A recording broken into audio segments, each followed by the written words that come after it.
Good morning, my friends. Welcome to today's episode of Happiness After Codependency. I'm Marshall Bircher, and I'm your guide back to knowing, loving, and living who you are so you can go on and create a life you enjoy living, creating relationships that work for you, and purpose and joy, things that we really desire in our life. So, because we're not here to be stuck in codependency. Codependency is simply our survival strategy to help us meet our needs, develop our identity, and create connection in our world. And now we can learn how to meet our needs, discover, know, love, and live who we are, and create satisfying, fulfilling relationships in our life without codependency. That's my goal here. Help you accomplish that in your world. So today's episode is episode number 4 of How to Nurture Yourself. We're going to be talking about how needs are fulfilled in adult relationships. So I'll be jumping that in a moment. Before we get to that, I want to invite you to join the community. The community is your safe haven here on the internet where you can find tools, guidance, and support in your journey back to yourself, as well as interaction with me and other survivors. You're not alone in this journey. Join me and 4,000 other survivors in our journey back to our well-being, back to our happiness. Link is above on Facebook, below on YouTube.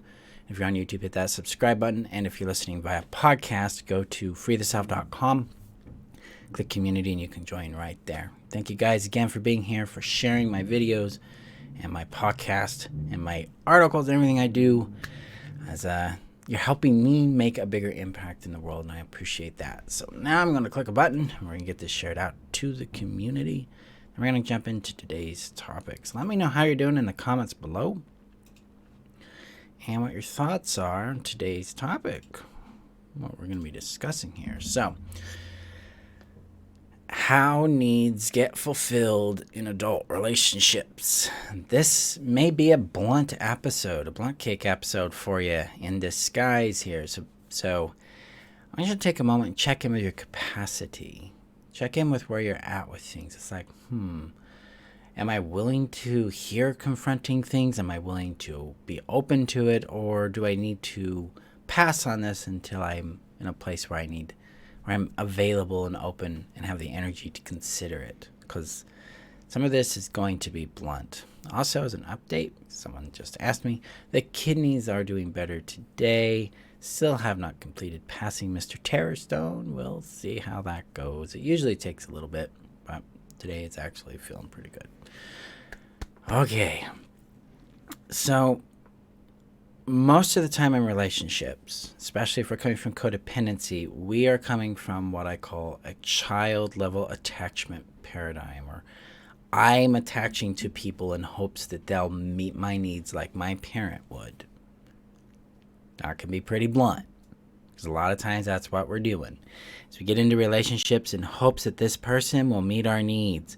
And in that, couched in that hope, is that we are parentifying the other person, or the other person's parentifying us. We haven't matured out of our child-level attachment needs into adult attachment approaches.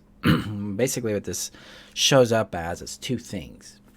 We're coming from an unmatured or child-level attachment approach to relationship. We are feeling entitled to something from the other person because they're in a relationship with us, and that person may feel obligated to connect or contribute to us, and we may feel obligated feel obligated to contribute to them. So what happens is the foundation of the relationship is based on entitlement and obligation. This is where expectations come out sideways as passive-aggressive comments, as punishment or upset or anger that they didn't do the thing, or that we didn't do the thing and now they're upset that we didn't do the thing for them. We didn't mind read them or something. Yeah, this is where a lot of relationship dysfunction exists. This is where a lot of pain exists. This is where we have to mature ourselves and grow into an adult level of relating. Okay, so what this looks like is, rather than entitlement and obligation, where we believe the other person is obligated to meet our needs because they're our partner. Hey, this is my wife, this is my husband, this is my girlfriend, this is my boyfriend. They're supposed to meet my needs. That's the job. That's what the relationship is about. That isn't true. That isn't true at all. Because as an adult, we are responsible for our needs 100% of the time. There are cats in our yard. We've got to manage them. In relationship, it's not about obligation. It's about consent and privilege. So instead of coming at this from I'm entitled to something or obligated to give something, I ask for what I want, and then they choose to give or not based on their desire. And it's that want, that desire to contribute, that differentiates a child-level relationship to an adult-level relationship. Because in child-level attachment relationships, people are obligated. I have to do this, or they're going to withdraw their love from me, or I'm going to get punished, or etc., etc. It feels like there's a threat there. In the adult-level relationship, it's about asking, and then the person, if they want to, contributes to that. And through that want, through that sincere desire, you build true intimacy. You build true secure attachment. So it becomes easier and easier to ask and to receive and to contribute. That's the magic here. It's a big leap. I get it. I have worked 10, 15 years on this myself. Because we have to grow or mature into our adulthood by owning ourselves. We have to own our needs, our wants, our boundaries, our power, our powerlessness, our choices, our actions, the consequences that come with them. Because they are ours. They've always been our responsibility.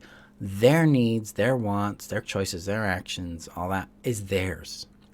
And when we have practiced owning our needs and wants, and we are relating with someone who has done the same, that's where consent and privilege show up, because in this practice we discover a fundamental respect for the other person. We care about their needs. We care about their well-being, and they care about us that way. And we know they do that. We know they feel that because they tell us that. They show us that through their behavior. See, a relationship that functions based on this consent and privilege basis is operating from a premise of I want to contribute and I want to receive from you. So our needs, our wants, our desires are all valid, and they are valued because they are the means by which we serve each other. They're the means to connection, and they are the structure of a secure attachment. This is where we become able to rely on an individual, and they rely on us without feeling smothered, encroached, enmeshed, losing our sense of identity and sovereignty. Instead, that's respected. That's valued. And then sometimes we don't have the capacity to meet their need, or we don't know how to. So what happens in that kind of dynamic is, if it's a capacity issue, we say, I can't do that right now, but can we talk tomorrow, maybe later in the day? The other person will receive that, and they're not going to internalize this as a rejection of you, telling them that their need's not valued or they're not loved. That the adult in that role will be like, okay, now I can lean on my other resources to meet this need, because they're internally resourced and they're externally resourced. So this primary relationship isn't the only basket they're pulling from in order to nurture their needs. This brings lightness to the relationship and allows it to breathe, because no one can do it all for another person, and they're not supposed to. We're not a one relationship person.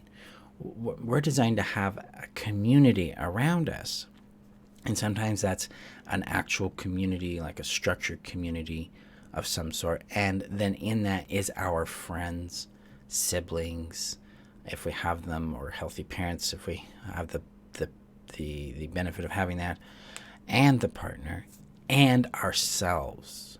See, the adult is able to resource internally too. They're like, oh, okay, they're not available for that, so here's what I can do instead.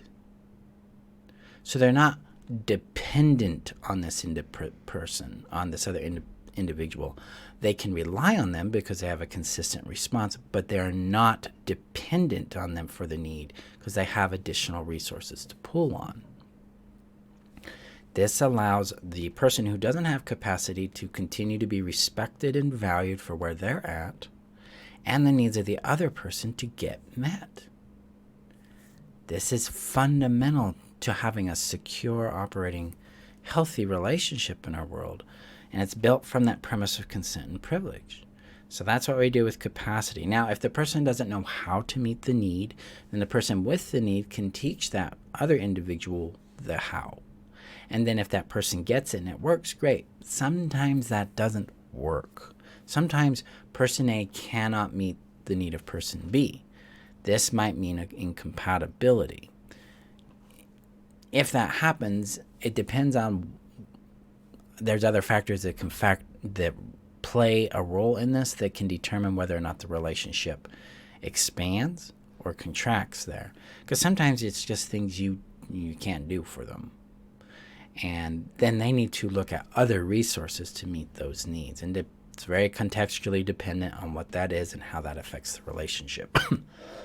And that's really a difficult place, but that's also a place of respect. It's like, oh, I know I can't do this for you, but I also support you in getting that need met where it works for you.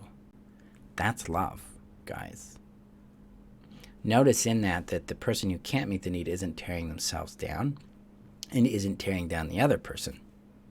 And that person with the need isn't tearing down the one who can't meet it and is taking responsibility, owning that need, and reaching towards other resources that can assist it in accomplishing that.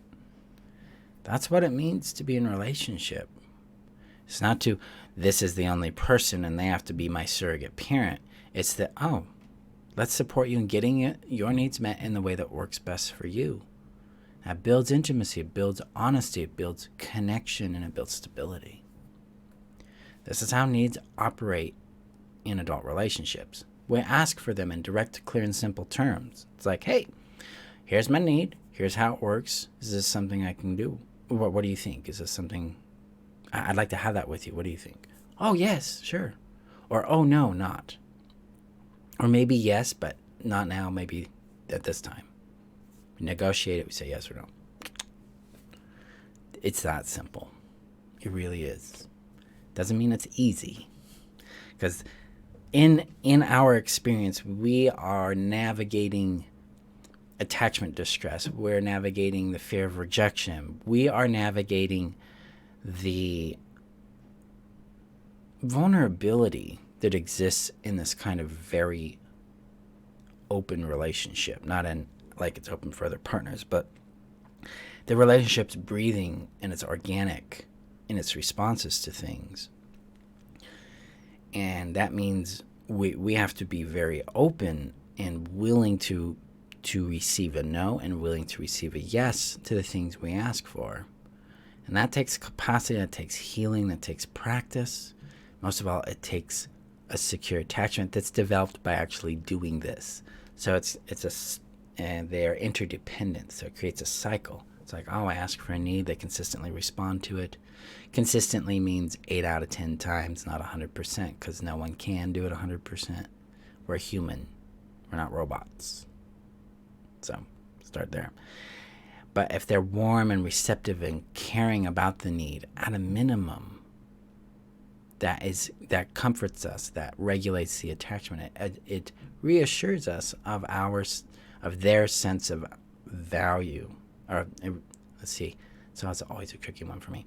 What it does is it reassures us of how they value us, how they feel about us.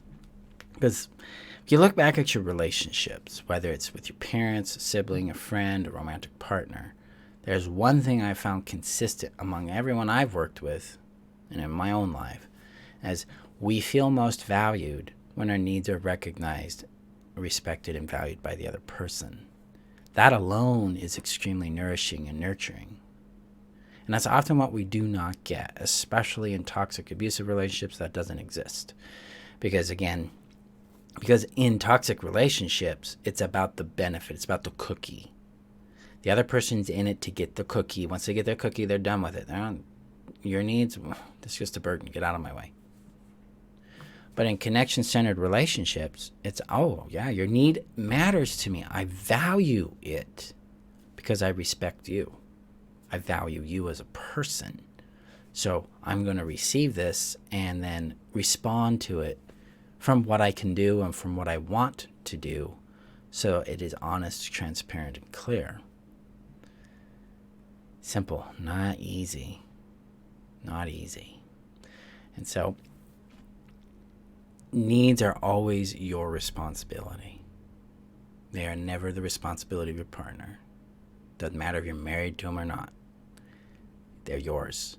100% of the time, all the time. A healthy, available, warm, and loving partner will gladly contribute and help you nurture those needs and encourage you to nourish them elsewhere too. It's not like, I'll just take that to your friend, deflection. It's more like, oh, here's my contribution, and, sounds like you need a little more. What about this one too? Or that thing here, etc., etc. They encourage you to diversify your support because they don't need to be the central figure in your world because they have their own autonomy, their own individuality, and they're doing their life too. And you'll do the same for them. We're building community around this, a network or fabric of support that empowers us, gives us resilience, gives us redundancy, which adds safety. It's like, oh, well, if I lose this person to something, like a relationship ends or they die or something, I've got resources. Makes life a lot safer, a lot simpler for us to navigate because it's scary enough as it is at times. So building this into our world helps us do that. Also, this destroys euphoria and fantasy. Because one of the big fantasies we all have bought into, especially in our Disneyized world, is that the other person completes us. The other person's all we'll ever need. What a huge amount of burdenship to carry for a person. It's like, wow, I have to complete this person. I have to be everything for them. That's an enormous amount of weight. And what a way to lose ourselves in a relationship. When we are meeting needs effectively, we're no longer playing in euphoria. We're playing in the warmth of love and kindness that's actually nourishing, that's stabilizing, that's comforting, that's caring for us. We don't need the euphoria because we're being nourished. The fantasy isn't necessary because we're living in real, authentic connection with self and with other. It ends that for us. So I'm going to check out the comments here. Pam says, fascinating, very foreign to me, the fundamental difference between child-parent versus adult connection. Yeah, it's a biggie. It's not talked about a whole lot. It's not outlined this way. But that's really what we're dealing with. Am I dealing with a child-level attachment in how I relate to other peer adults, or am I dealing with an adult-level attachment? And we can determine that very easily by how much entitlement and obligation is being experienced in the relationship. Pam also says it's also, and so very connected to the concept of each of us as a sovereign individual maintaining our own yard and choices. Yes, because when we come from sovereignty, we get an honest experience of each other. Imagine how much safety and security you'd feel if you knew that this person was contributing to your needs because they wanted to and they did that consistently. Versus, oh, they feel obligated. Or what if they don't want to and they're just doing this because they think they have to? Sense into that difference because it's pretty profound change there. Deborah says, I've never seen this type of relationship. Oh, yeah, no doubt. No doubt. This is a leap in the way we look at relationships and people.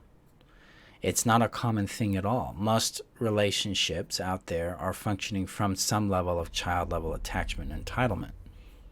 It's something that we have to keep a check on. We have to continue to mature out of and mature into our own sovereignty, our own self-respect and respect of the other person. And the majority of what we see on TV, listen to in the media and our music and books, Nicholas Sparks and stuff like that, it's all child-level attachment. It's all this need for someone else to provide safety, comfort, nurture, and let us discover things. Those are valid needs, but they're valid for a child-parent relationship, not a peer-to-peer relationship. Because peer or adult-level relationships fulfill or operate in 4 categories. That's companionship, intimacy, support, and play. Those built on the foundation of consent and privilege, you get fulfillment when it's compatible. So they're very different approaches there. Shani says, kind of hard to hear, yet it feels so right and very respectful too. Yeah, it is hard to hear. It is, because it's like, oh, I can't demand somebody to take care of things for me. I have to do the hard work of asking and being vulnerable. It's really difficult. It's a challenge. But the reward is worth it, because the sense of rest and security you feel in your body and in the relationship, it's profound. And that's really what we're going for. We want to feel loved. We want to feel safe. We want to feel playful. We want to feel seen and valued, right? This is how we actually accomplish that. And it's a leap. Zara shares, yeah, realizing there is a false narrative in society that tells us it's not easy. If it's not easy, it's not healthy. I see that different now, because relationships, like you said, take healing and practice and can be uncomfortable. You said it. Uncomfortable, absolutely. In fact, usually in the early stages of relationship that's actually operating in a healthy way, it's going to be fairly uncomfortable, mostly because you're doing things that are not the normal for you. I mean, if you come from codependency and you're operating in a healthy way, it's going to feel foreign, uncomfortable, and challenging. But that's good. It's a positive signal that you're standing up, you're asking for things, you're saying no, you're drawing boundaries, you're learning how they work, you're sharing how you work, you're seeing what happens. You're not trying to control the outcome, you're discovering that outcome. That's the magic of developing a healthy relationship there. And then Shani shares, just the idea of someone would actually value and respect my needs, are able to contribute, seems so nourishing. Yeah, exactly. Because they want to. So in codependency, our history is that we have been neglected. We have lived in a transactional relationship. Okay, I'm going to get this need met when I do this for mom. And sometimes mom will do that, or dad will do that, or whatever. And we learn that transactionalism is how love works, and that's not true at all. This relationship approach is completely outside the realm of transactionalism. It's all about connection, and it's about a sincere desire to contribute and then receive and then ask. That's how it works. And it takes work, but it also takes being with the right person. It takes being with someone who understands and values this too. If you don't share the same value system here, it's not going to work real well. So that is today's episode on how needs fulfillment functions in adult relationships. We ask, we receive from them, we contribute to them. And it's done from a place of want and desire, consent and privilege, rather than entitlement and obligation. Now, if this is something you would want to start to master in your world and start to discover people who do this and start to put this into practice, the Nurture course is going to give you the foundation for this practice in the interpersonal nurture segments that I teach in the course. The course starts this coming Monday, October 4th, for the live version. The recorded version will be available later in October for you to enroll in. If you're already a member of the Heal Yourself Strategy, Know Yourself Strategy, or the Relationship Strategy or Relationship Essentials courses, you have access to this already. So if you want to join us, the link is above on Facebook, below on YouTube, and in the description if you're listening via podcast. It's also on my website. If you go to Courses, Healing Codependency, and click on Nurture, you're ready to go there. So yeah, so come and join us and learn how to master nurturing your needs within yourself and begin building this kind, loving, and truly nurturing connection with others in your world. So there you go, guys. I appreciate you. Thank you for being here. Thank you for doing the daring work you're doing. This is not easy stuff we're doing, but that's the journey. You're becoming healthier and healthier, which will long-term produce more well-being and happiness in your world. So there you go. Okay, I'll see you guys in our next episode. Be safe out there.